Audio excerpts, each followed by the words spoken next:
சிங்கம் ஒரு சிங்கம் எப்போ எதுலையும் பெக்யூலியர் தான். ஒரு முறை சிங்கம் கரிச்சிச்சதுன்னா அந்த சவுண்ட்ல ஒரு 8 கிலோமீட்டருக்கு சும்மா அதிரும், எல்லா திசைகளும் அதிரும். அப்படிப்பட்ட அந்த சிங்கம் வேட்டைக்கு மட்டும்தான் வெளியில வரும், வேடிக்கை பார்க்கறதுக்கெல்லாம் வெளியில வராது. வேட்டையில கூட உயிரோடு இருக்கிற மிருகங்களை தான் வேட்டையாடும். அதுலயும் பெரும்பாலும் தன்னை விட பெரிய சைஸ் உள்ள மிருகங்களை தான் குறி வச்சு தாக்கும், ஜெயிக்கும். எவ்வளவு பசியில் இருந்தாலும் உயிர் இல்லாததை, கெட்டு போனதை தொட்டு கூட பார்க்காது. அப்படிப்பட்ட அந்த சிங்கம் அவ்வளவு ஈஸியா எதையும் தொடாது, தொட்டா விடாது. காட்டோட 4 பக்கமும் மார்க்கிங் மை டெரிட்டரின்னு தன்னுடைய பவுண்டரியை தானே வகுக்கும். அப்படிதான் அந்த காட்டையே தன்னோட கண்ட்ரோல்ல வச்சிருக்கும். சிங்கத்துக்கு கூட்டத்தோட இருக்கிறதுக்கும் தெரியும், தனியா இருக்கிறதுக்கும் தெரியும். அப்படியே தனியா வரணும்னு நினைச்சாலும் அஞ்சாம அலட்டிக்காம சும்மா கெத்தா தனியா வந்து அத்தனை பேருக்கும் தண்ணி காட்டும். எப்போ எதுலையும் தன்னோட தனித்தன்மையை இழக்கவே இழக்காது. Yes, a lion is always a lion.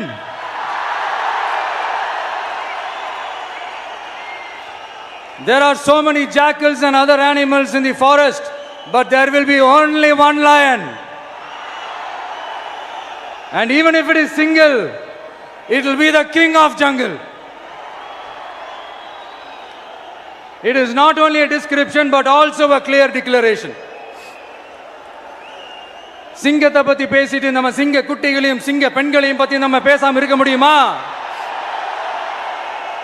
அவங்கள எப்படி நான் மறப்பேன்? அவங்க தான் என்னுடைய உயிராச்சே, என் நெஞ்சில் குடியிருக்கும்.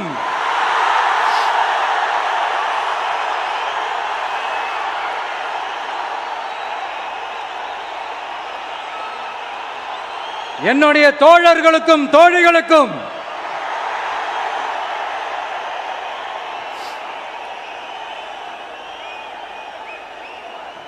நேர்ல வர முடியாத சூழல்ல வீட்டில் இருந்துகிட்டே நம்மளோட இந்த மாநாட்டில் நேரலை வாயிலாக கலந்துகிட்டு இருக்கிற என்னுடைய அம்மாக்கள், அக்கா தங்கைகள், அண்ணன் தம்பிகள், நண்பர்கள் அனைவருக்கும் என்னோட உயிர் வணக்கம். என்னோட உயிர் வணக்கம், என்னோட உயிர் வணக்கம்.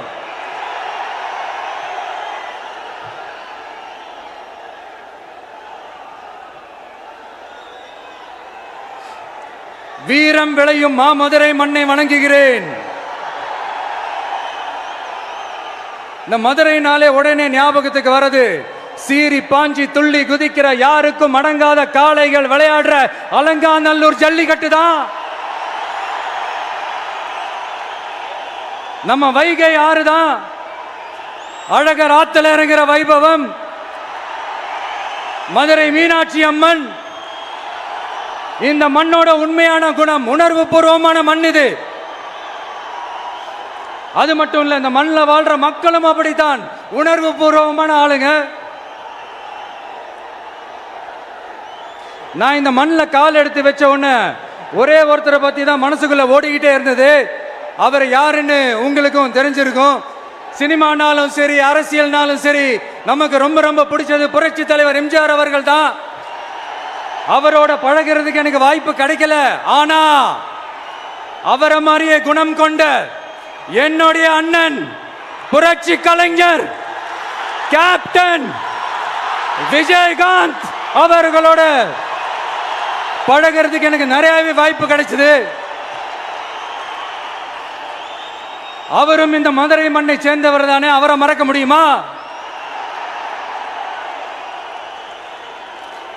தமிழ்நாட்டு மக்கள் உணர்வுபூர்வமா உண்மையா நம்ம பக்கத்திலே நிக்கிறவங்க, அதுக்கு ஒரு மிகப்பெரிய அடையாளம் தான் இந்த மதுரை மண்.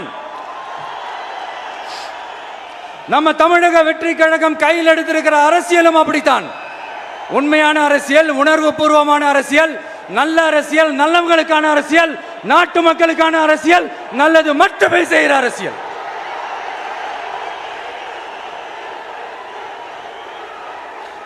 இதோ நம்மளுடைய இந்த இரண்டாவது மாநில மாநாடு வாகை சூடும் வரலாறு திரும்புகிறது. அப்படி இந்த மாநாட்டுக்கு பேர் வச்சிருக்கிறோம். 1967லயும் 1977லயும் நம்ம தமிழக அரசியல் ஒரு மிகப்பெரிய ஆட்சி அதிகார மாற்றங்கள் ஒண்ணு நடந்துச்சு இல்லையா?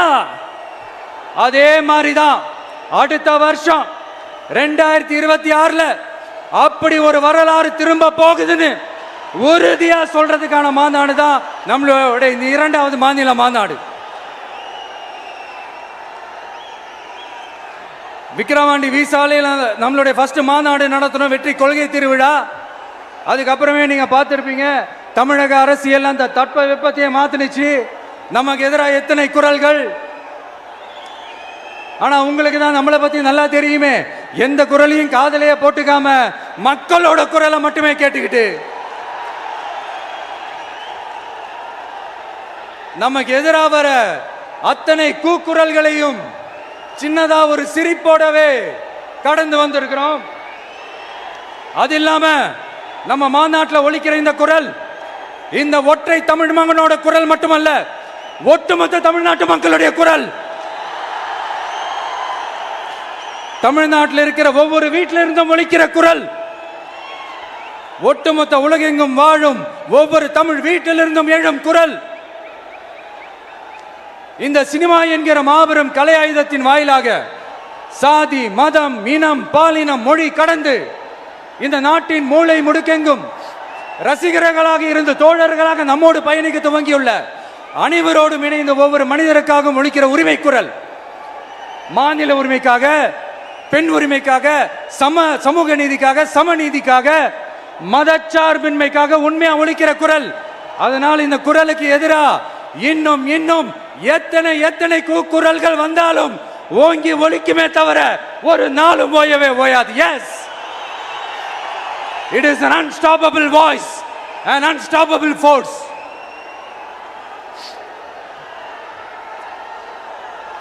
நம்ம அரசியலுக்கு வர்றதுக்கு முன்னாடி அட இவரெல்லாம் வரமாட்டாரியா, அவரே வரல, இவரே வரல, இவருங்க வர போறாரு அப்படின்ட்டு நிறைய பேர் ஜோஷியம் சொன்னாங்க. அப்புறம் நம்ம கட்சியினுடைய பேர் அறிவிச்சதுக்கு அப்புறம் பேரு தானே அறிவிச்சிருக்கிறாரு, மக்கள் கிட்ட பேர் வாங்கணும்ல, அதெல்லாம் முடியாதுன்னாங்க. அப்புறம் ரொம்ப முக்கியமா மாநாடுலாம் எவ்வளோ பெரிய விஷயம், அதெல்லாம் இவர் ஒத்தால எப்படி பண்ண முடியும், சும்மா பக்கத்தில் புசியானதை வச்சுக்கிட்டு மாநாட்டில் எப்படி நடத்தி காட்ட முடியும், அதெல்லாம் அவங்களால முடியாது. அப்புறம் மழை பெஞ்சு எல்லாத்தையும் எடுத்துரும். ஏன் என் கூட இருக்கிறவங்களே கூட தான் சொன்னாங்க.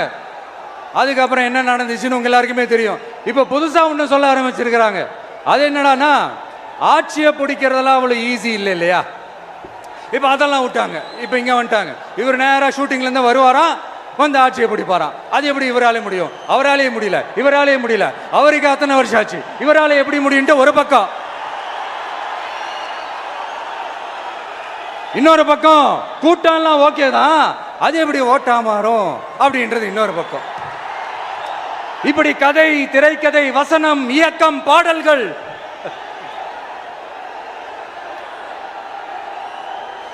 அதனால இந்த அரசியல் ஆய்வாளர்களுக்கு நான் சொல்றதெல்லாம் ஒன்னேதான், நல்லா கேட்டுக்கங்க. இந்த விஜய் ஏதோ இந்த பல லட்சம் பேர் கூடுற கூட்டத்தில் மட்டுமே இருக்கிறாரு அப்படின்னு மட்டும் தப்பு கணக்கு போட்டாதீங்க. ஏன்னா நம்மளுடைய இந்த கூட்டம் வெறும் ஓட்டா மட்டும் இல்லைங்க, வரப்போற தேர்தலில் மக்கள் விரோத ஆட்சியாளர்களுக்கு நாம வைக்க போற வேட்டா, நம்மளை கோட்டைக்கு அனுப்ப போற ரூட்டா இருக்க போதுன்னு சீக்கிரமாவே தெரிஞ்சுப்பீங்க. ஏன்னா கோடிக்கணக்கானவங்களோட ஹார்ட்லயும் வீட்லயும் ஏற்கனவே ஆல்ரெடி உயிரா, உணர்வா, உறவா இருக்கிறோம். நம்மளுடைய கனெக்ட் எல்லாம் வெறும் மக்களோட மட்டும்தான். நாம யாருன்னு அவங்களுக்கு தெரியும், அவங்க யாருன்னு நமக்கு தெரியும். நாமளும் நம்ம மக்களும் எப்படி இருக்கிறோம்னு எதிரிகளுக்கு நல்லாவே தெரியும்.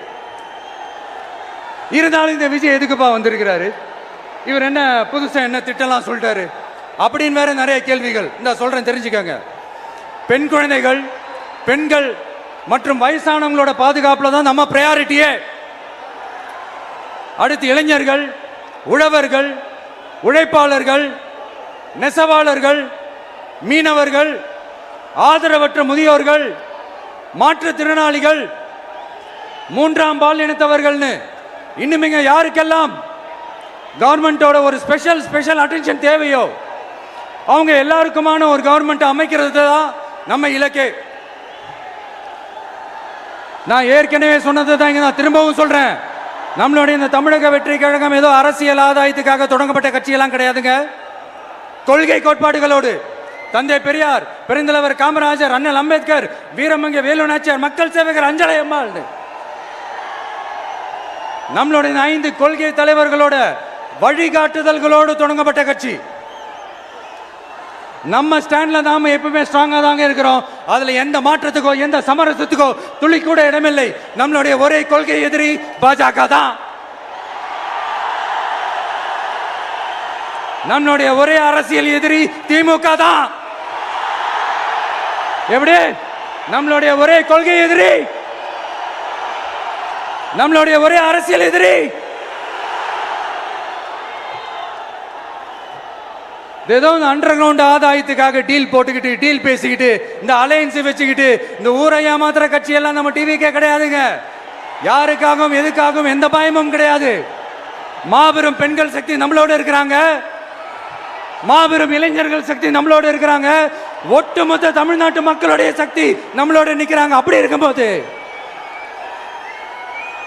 இந்தியாவில் இருக்கிற எல்லா ஸ்டேட்லயும் வாழ்ற நம்ம தமிழ் நெஞ்சங்கள் மட்டும் இல்ல, உலகம் பூரா 100க்கும் மேலான நாடுகள்ல வாழ்ற நம்ம தாய் தமிழ் உறவுகள் எல்லாருமே என்ன விஜய் தளபதி விஜய் இல்லனா விஜய் தளபதி இப்படி சொந்தம் கொண்டாடுற கோடிக்கணக்கானவங்களோட அன்பு மாசியும் நம்மளோட இருக்கும்போது, இவங்க எல்லாருமே நம்மளோட நிற்கும் போது எதுக்குங்க இந்த பாசிச பாஜகவோட நேரடி கூட்டணியோ இல்ல மறைமுக கூட்டணியோ உறவு வச்சுக்க? நாம என்ன உலகமாக ஊழல் கட்சி? என்ன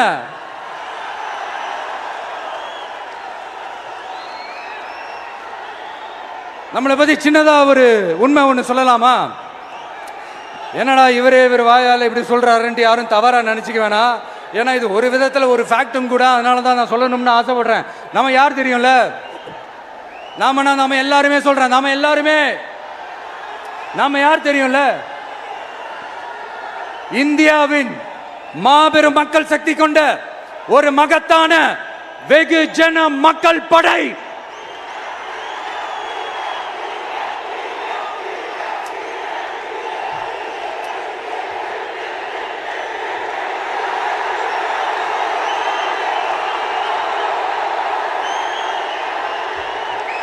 அதனால நம்ம தலைமையில நாம் அமைக்க போற இந்த உண்மையான மக்களாட்சிக்கான அச்சாரமாக மாபெரும் மக்கள் சக்தியை அணி அணியாக நம்மளோட திரண்டு நிக்கிறப்போ இந்த அடிமை கூட்டணியில சேர வேண்டிய அவசியம் நமக்கு இருக்குங்க.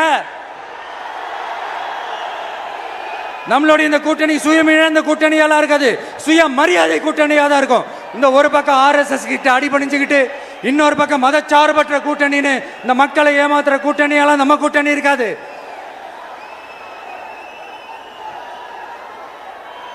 நான் இப்பவும் சொல்றேன், நம்மளை நம்பி வர்றவங்களுக்கு ஆட்சியிலும் அதிகாரத்திலும் உறுதியாக பங்களிப்பு செய்யப்படும். உடனே இந்த கேள்விகள்லாம் வரும். அப்ப யாரு கூட்டணி, யாரு வரா, யாரு போறா, இந்த கேள்விகள்லாம் வரும். இந்த கேள்விகளுக்கெல்லாம் ஒரே ஒரு பதில் தான், சஸ்பென்ஸ்ல சஞ்சாரம் செய்யுங்க. ஆனா ஒண்ணு, 2026 2 பேருக்கு நடுவுல தான் போட்டியே. ஒன்னு TVK, இன்னொன்னு DMK. இந்த போட்டி எப்படி இருக்க போதுன்னா, இந்த அலையன்ஸை வச்சு எப்படியாவது நம்ம தப்பிச்சிடலாம். என்ன இந்த பழைய இந்த மேத்தமேட்டிக்ஸ் அரித்மேட்டிக்ஸ் இதெல்லாம் வச்சு எப்படியாவது நம்ம தப்பிச்சிடலாம் அப்படின்னு நினைக்கிறவங்களோட அந்த கனவு ஒரு நாளும் மைப்படாது. சரி, இப்ப நம்ம வேற ஒரு ஏரியாவுக்கு ஒன்று வருவோம். எதிர்காலம் வரும், என் கடமை வரும், இந்த கூட்டத்தின் ஆட்டத்தை ஒழிப்பேன்.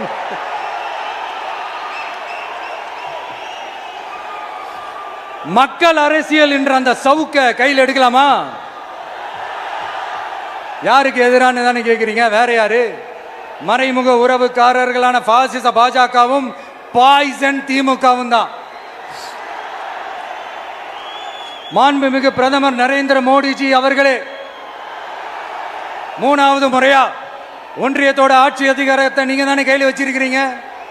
இல்ல நாங்க தெரியாம தான் கேட்கிறோம். நீங்க ஆட்சிக்கு வந்தது ஒட்டுமொத்த மக்களுக்கும் நல்லது செய்யவா, இல்ல நம்மளுடைய இந்த இஸ்லாமிய நண்பர்களுக்கும் இஸ்லாமிய தோழர்களுக்கும் எதிராக சதி செய்யவா? மக்களுக்கு உங்ககிட்ட கேட்கறதுக்குன்னு ஏராளமான கேள்விகள் இருக்குது. அதனால அவங்க சார்பா அவங்கள ஒருத்தனா அவங்களோட ஒரு உண்மையான ஒரு பிரதிநிதியா உங்ககிட்ட சில கேள்விகள் கேட்கணும். மிஸ்டர் பிரைம் மினிஸ்டர் அவர்களே, நம்ம தமிழ்நாட்டு மீனவர்கள் கிட்டத்தட்ட ஒரு 800 பேருக்கு மேல இலங்கை கடற்படையால தாக்கி அழிக்கப்பட்டிருக்கிறாங்க. அதை கண்டிக்கிறதுக்காக உங்களை பெருசா எதுவும் செய்ய சொல்லல, சின்னதா ஒண்ணே ஒண்ணு மட்டும் செஞ்சு கொடுங்க. இனிமேலாச்சும் எங்களுடைய மீனவர்கள் பாதுகாப்பா இருக்கிறதுக்காக இந்த கச்சத்தீவை இலங்கை கிட்ட இருந்து மீட்டு கொடுத்துருங்க, அது போதும். உங்களுடைய இந்த முரட்டு பிடிவாதத்தால நீங்க நடத்துற இந்த நீட்டு தேர்வு, அதனால இங்க என்னென்ன நடக்குதுன்னு சொல்றதுக்கே மனசு வலிக்குது. அதனால அந்த நீட்டு தேர்வு தேவையில்லைன்னு அறிவிச்சிருங்க, அது போதும். செய்வீர்களா திரு நரேந்திரபாய் தாமோதர் மோடிஜி அவர்களே? எங்களுக்கு என்னென்ன தேவையோ என்னென்ன நல்லதோ அதெல்லாம் செய்ய மாட்டேங்கிறீங்க. ஆனா ஆட்சி அதிகாரத்தை மட்டும் கையில வச்சுக்கிட்டு மக்களை ஏமாத்த நேரடியாக ஒரு பாசிச பாஜக அடிமை கூட்டணி ஒண்ணு. அடுத்து உங்களோட இந்த மைனாரிட்டி ஆட்சியை ஓட்டுறதுக்காக மறைமுகமாக RSS அடிமை குடும்பம்னு இன்னொரு கூட்டணி.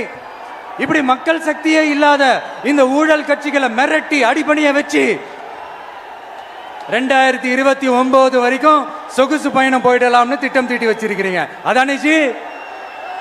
என்ன ஜி? ஒண்ணு மட்டும் சொல்றேன், தெரிஞ்சுக்கங்க. என்னதான் நீங்க இந்த நேரடி மறைமுக கூட்டணி குட்டிகரணம் போட்டாலும் தாமரை இலையில தண்ணியே ஒட்டாது. தமிழக மக்கள் மட்டும் எப்படி ஒட்டுவாங்க?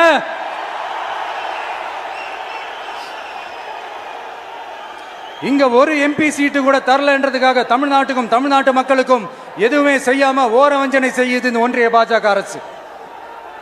சங்கம் வச்சு தமிழ் வளர்த்த மண் இந்த மதுரை மண்.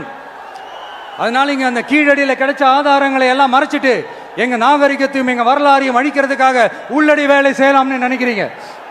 தமிழ்நாட்டை தொட்ட என்ன நடக்கும் நீங்க பல உதாரணங்கள் இருக்குது. அதனால இதையெல்லாம் மறைச்சிட்டு எங்க மக்களை ஏமாத்திடலாம்னு மட்டும் நினைக்காதீங்க. மத நல்லிணக்கத்திற்கு பெயர் பெற்ற இந்த மதுரை மண்ணிலிருந்து சொல்றேன், உங்க எண்ணமெல்லாம் ஒரு நாளும் ஈடேறாது.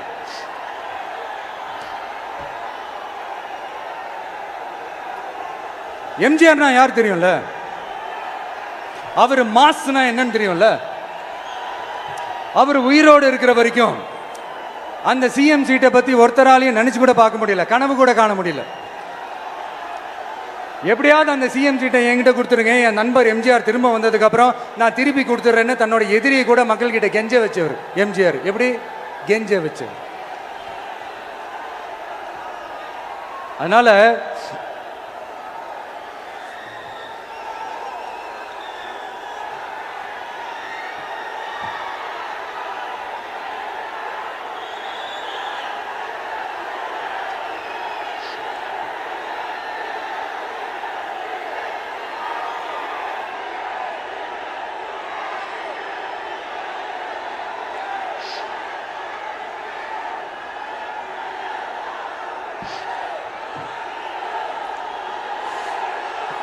ஆனா இப்போ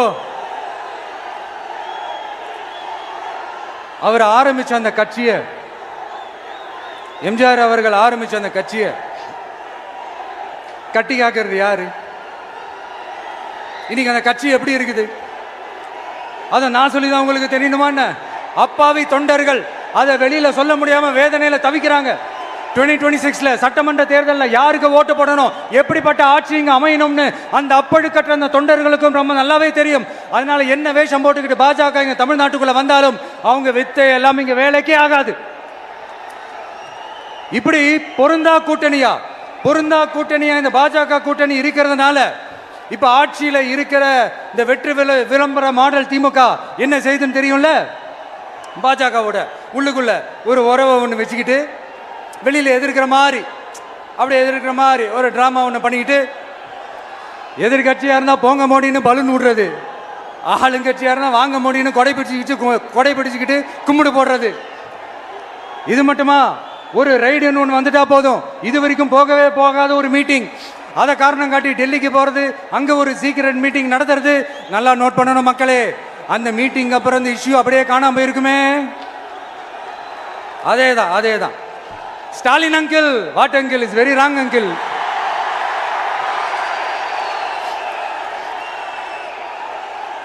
இப்படி தமிழ்நாட்டில் இப்ப நடக்கிற இந்த ஆட்சியினுடைய லட்சணத்தை பார்த்துக்கிட்டு நாம எப்படி சும்மா இருக்க முடியும்? ஒரு தவறு செய்தால், அதை தெரிந்து செய்தால், அவர் கபட நாடக மு.க. ஸ்டாலின் அங்கிளாகவே இருந்தாலும், அங்கிள் உங்களுக்கு மனசாட்சின்னு ஒன்று இருந்துச்சுன்னா நாங்க கேட்கிற கேள்விகளுக்கு மட்டும் கொஞ்சம் பதில் சொல்லுங்க அங்கிள். நீங்க நடத்துற இந்த ஆட்சியில நேர்மை இருக்கா? நியாயம் இருக்கா? ஊழல் இல்லாம இருக்கா? சட்டம் ஒழுங்கு சரியா இருக்கா? பெண்களுக்கு பாதுகாப்பு இருக்கா? பொதுமக்களுக்கு பாதுகாப்பு இருக்கா? இயற்கை வளங்களுக்கு பாதுகாப்பு இருக்கா? சொல்லுங்க மை டியர் அங்கிள், சொல்லுங்க.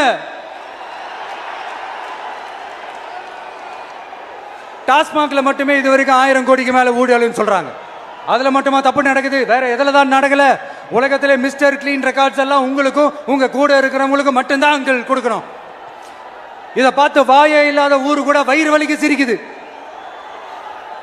பெண்களுக்கு 1000 ரூபாய் கொடுத்துட்டீங்கன்னா போதுமா அங்கிள்? அப்படியே அது மூடி மறைச்சிடலான்னு பாக்குறீங்களா? படிக்கிற இடத்துல, வேலைக்கு போற இடத்துல, வெளியில போற இடத்துலன்னு அவங்களுக்கு பாதுகாப்பே இல்லைன்னு ஒட்டுமொத்த பெண்களும் கதறாங்க. அந்த கதறல் சத்தம் ஏதாவது உங்க காதுல கேக்குதா அங்கிள்? இதுல வேற உங்க அப்பான்னு கூப்பிடுறாங்கன்னு வேற சொல்றீங்க. What is this uncle? Is very very wrong uncle, is very very wrong. பெண்களுக்கு மட்டுமா பொய் வாக்குறுதி கொடுத்து ஏமாத்துறீங்க? அரசு ஊழியர்கள், ஆசிரியர்களை ஏமாத்துறீங்க, விவசாயிகளை ஏமாத்துறீங்க, பரந்தூர்ல பாதிப்பே வராதுன்னு சொல்லி ஏமாத்துறீங்க, மீனவர்களை ஏமாத்துறீங்க, போதைப் பொருள் கலாச்சாரத்தை ஒழிக்காம ஏமாத்துறீங்க. ஐயோ very very first uncle, very very first. எப்படி கேட்டாலும் இவங்க கிட்ட இருந்து எந்த பதிலும் வரப்போறதில்லை. ஏன்னா இருந்தா தானே. இப்ப ஆட்சியில இருக்கிற நம்மளுடைய அங்கிள் பதில் சொல்றது இருக்கட்டும். மக்களை நீங்க சொல்லுங்க, நீங்க உண்மையை சொல்லுங்க. செய்வோம்னு சொன்னாங்களே, சொன்னதெல்லாம் செஞ்சாங்களா? உங்களை தான் கேட்கிறேன், சொன்னதெல்லாம் செஞ்சாங்களா? சத்தமா மை டியர் அங்கிள், கேக்குதா? மக்களோட சத்தம் கேக்குதா? இது வெறும் சாதாரணமான முழக்கம் தான். கூடிய சீக்கிரம் மக்களை போய் சந்திக்க போறேன், அவங்களோட மனசு விட்டு பேச போறேன். அதுக்கப்புறம் இந்த சாதாரணமான முழக்கம் இடி முழக்கமா மாறும். அத்தோட நிக்காது. அந்த இடி முழக்கம் தமிழ்நாட்டோட போர் முழக்கமா மாறும். அந்த போர் முழக்கம் உங்களை ஒரு நிமிஷம் கூட தூங்க விடாது. நடக்குதா இல்லையான்னு பாருங்க. என்னடா இவன் இவ்வளவு ஸ்ட்ராங்கா சொல்றானேன்னு பாக்குறீங்களா? எல்லாரும் கட்சி ஆரம்பிச்சதுக்கு அப்புறம் தான் ஒவ்வொரு வீட்டுக்குள்ளேயும் போறதுக்கு ட்ரை பண்ணுவாங்க. ஆனா நாங்க அப்படி இல்லை. ஒவ்வொரு வீட்டுக்குள்ளேயும் போனதுக்கு அப்புறம் தான் கட்சியாவே ஆரம்பிச்சிருக்கிறோம்.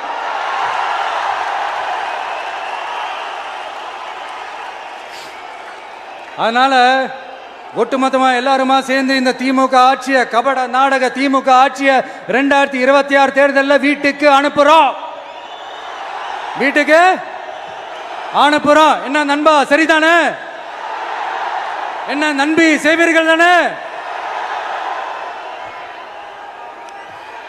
இப்போ உங்களுக்கு சின்னதா ஒரு சர்ப்ரைஸ். நம்ம கட்சியினுடைய வேட்பாளர் பட்டியலை இப்ப அறிவிக்க போறேன். மதுரை கிழக்கு வேட்பாளர் விஜய். இன்னும் முடிக்கல. ஒரு நிமிஷம், இன்னும் முடிக்கல. மதுரை மேற்கு வேட்பாளர் விஜய். மதுரை மத்தி வேட்பாளர் விஜய். மதுரை தெற்கு வேட்பாளர் விஜய். மதுரை வடக்கு வேட்பாளர் விஜய். மேலூர் விஜய். சோழவந்தான் விஜய். திருப்பரங்குன்றம் விஜய். திருமங்கலம் விஜய். உசிலம்பட்டி விஜய்.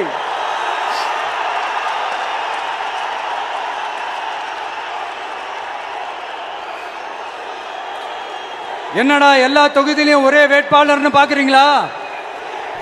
234 தொகுதியிலையும் இந்த விஜய் தான், அதாவது உங்க விஜய் தான் உங்க சின்னம். இன்னும் சிம்பிளா சொல்லணும்னா உங்க வீட்டில் இருக்கிற ஒருத்தர் தான் வேட்பாளரா நிக்க போறாங்க. அந்த வேட்பாளரும் நானும் வேறு வேறு இல்லை. நீங்க அவருக்கு ஓட்டு போட்டீங்கன்னா எனக்கு ஓட்டு போட்ட மாதிரி, இந்த முகத்துக்காக நீங்க ஓட்டு போட்டீங்கன்னா உங்க வீட்டில் இருக்கிற உங்களுடைய வேட்பாளர் ஜெயிச்ச மாதிரி. என்னடா இவர் ஏதோ ஓவரா சொல்றாருன்னு நினைக்க வேணாம். பிராக்டிக்கலா அப்படிதான் இருக்கும், அப்படிதான் இருக்கணும். நீங்களும் அப்படிதான் நினைப்பீங்கன்னு நான் நம்புறேன். ஏன்னா இது நம்மளை விட நம்ம எதிரிங்களுக்கு இன்னும் நல்லாவே தெரியும். அதனால எல்லாம் இந்த அதிகார பலம் எல்லாத்தையும் தூக்கிட்டு வந்துருவாங்க. வரட்டும், பார்த்துக்கலாம். TVK will take it, TVK will meet it, TVK will compete with it and TVK will conquer it, TVK will conquer it.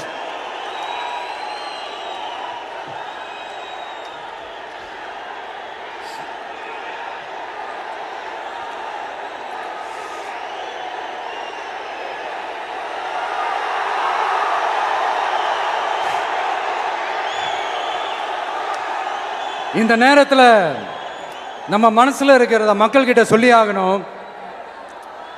Thoothukudi ஸ்னோலினோட அம்மா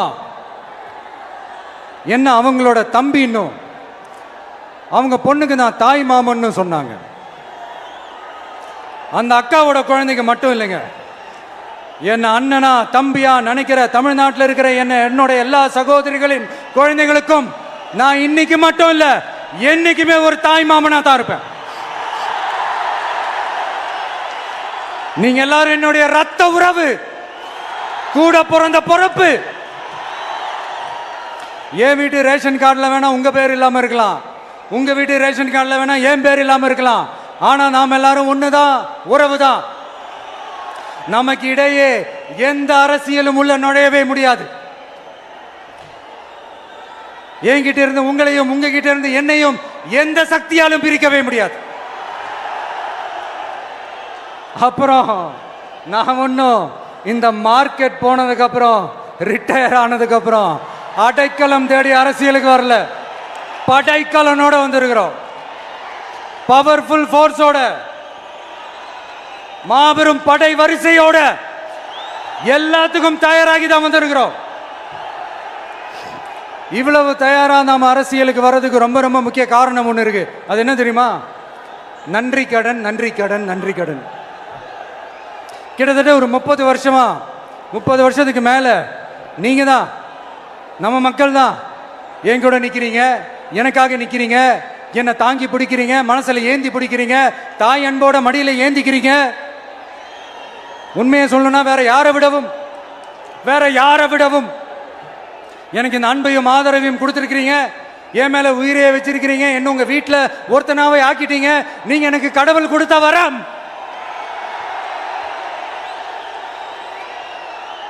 உலகம் பூரா நமக்காக நம்ம கூட நிக்கிற நம்ம மக்களை நான் எப்படி மறப்பேன்? நான் என் லைஃப்ல ரொம்ப உயிரா நினைக்கிறதே பெண்களை, குழந்தைங்களை, இளைஞர்களை, உழைக்கிற மக்களை தான். இவங்க தான் நம்மளோட வகைரா.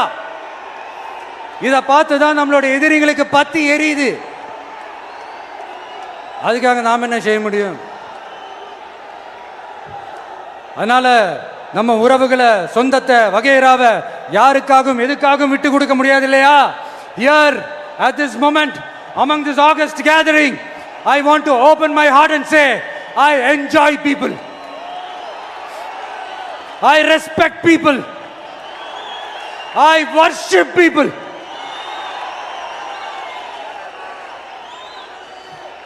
சரிப்பா, இவ்வளவு செஞ்ச நம்ம மக்களுக்கு நன்றி கடனா உன்னால முழுமையா செலுத்த முடியுமான்னு கேட்டா சத்தியமா சொல்றேன், என்னால முடியாதுதான். இன்னும் எத்தனை ஜென்மம் எடுத்தாலும் அந்த நன்றி கடனை என்னால தீர்க்கவே முடியாது. அப்புறம் என்ன மானாவுக்கடா நீ வந்திருக்கா தானே கேட்குறீங்க? மைண்ட் வாய்ஸ் கேட்ட மாதிரி இருந்தது. வாழ்நாள் முழுக்க நம்ம மக்களுக்காக ஆதரவா துணையா நிக்கிறத தவிர, அவங்களுக்காக உழைக்கிறத தவிர எனக்கு வேற எந்த எண்ணமும் இல்லை.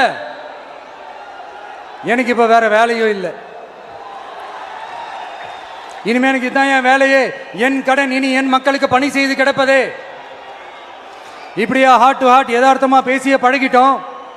இதுக்கு மேலேயும் எனக்கும் மக்களுக்கும் இடையே இருக்கிற அந்த உறவை பற்றி நான் பேச ஆரம்பிச்சேன்னா ஒரு மாதிரி எமோஷனல் ஆகிடுவேன். அப்புறம் அதை கண்ட்ரோல் பண்ணுறது ரொம்ப கஷ்டம்.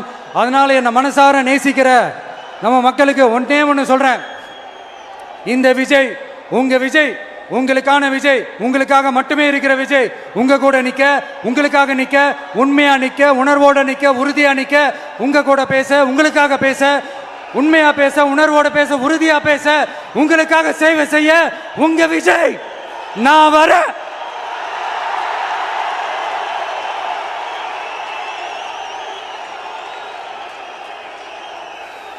சொல்லல முக்கியம், செயல் செயல் செயல் தான் முக்கியம். செய்கை தான் சும்மா சிறப்பா இருக்கணும். நான் ஆட்சிக்கு வந்தேன், நான் சும்மா அது செய்வேன், இது செய்வேன், நல்லது செய்வேன், உருட்டுவேன், புரட்டுவேன், அதெல்லாம் கிடையாது. செய்யறதுக்கு, நல்லது செய்யறதுக்கு, நல்லது செய்யறதுக்கு மட்டும்தான் இந்த விஜய்.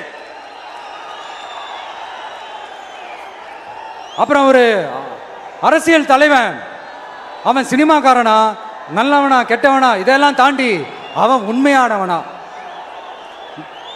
அதுதான் ரொம்ப ரொம்ப முக்கியம். இது சம்பந்தமா ஒரு குட்டி கதை ஒன்று சொல்றேன். ஒரு நாட்டில் ஒரு ராஜா தனக்கு பக்கபலமா இருக்கிறதுக்காக, கூட துணையா இருக்கிறதுக்காக ஒரு தளபதியை தேடுறாரு. சரியான தகுதிகளோட ஒரு 10 பேர் செலக்ட் ஆகுறாங்க. ஆனால் அதில் ஒருத்தர் மட்டும் தான் செலக்ட் பண்ணணும். அதனால் அந்த ராஜா என்ன பண்ணுறாருன்னா ஒரு டெஸ்ட் வைக்கிறார். அந்த 10 பேர் கையிலையும் விதை நெல்லை கொடுத்து இதை நல்லா வளர்த்து கொண்டு வாங்க, ஒரு 3 மாதம் கழிச்சு வாங்கன்னு சொல்லி அனுப்பி வச்சிடுறாரு. 3 மாதம் கழிச்சு வரும்போது அதில் ஒருத்தர் ஆள் உயரத்துக்கு வளர்த்துருந்தாரு, ஒருத்தர் தோல் உயரத்துக்கு வளர்த்துருந்தாரு. அதில் ஒரு 9 பேரும் நல்லா வளர்த்து கொண்டு வந்திருந்தாங்க. ஒருத்தர் மட்டும் வெறும் தொட்டியோடவே வந்தார். என்னன்னு கேட்டதுக்கு, நானும் தண்ணி ஊற்றி ஊற்றி பார்க்குறேன், உரம் வச்சு வச்சு பார்க்குறேன், வளரவே மாட்டேங்குது ராஜா, என்ன பண்ணுறதுன்னு தெரியலன்னு சொன்னதுக்கு ராஜா அவரை கட்டி அணைச்சிக்கிட்டு, இனிமே நீதான் என்னுடைய தளபதி, எல்லா அதிகாரமும் உனக்கு தான் சொன்னார். ஏன்னா அந்த 10 பேர் கையிலையும் ராஜா கொடுத்தது அவித்த விதை நெல், அது முளைக்கவே முளைக்காது. அந்த 9 திருட்டு பயலும் என்ன பண்ணியிருக்காங்கன்னா வேற விதை நெல்லை வாங்கி அதை வளர்த்துட்டு ராஜாவையும் மக்களையும் ஏமாத்திருக்கிறாங்க. ஆனால் இவர் மட்டும் உண்மையை போட்டு உடைச்சிட்டார். அதனால ஒரு நாட்டுக்கு திறமை எந்த அளவுக்கு முக்கியமோ அந்த அளவுக்கு உண்மையும் நேர்மையும் முக்கியம். இப்போ நீங்க எல்லாரும் தான் அந்த ராஜா. நீங்க தேர்ந்தெடுக்க போற அந்த தளபதி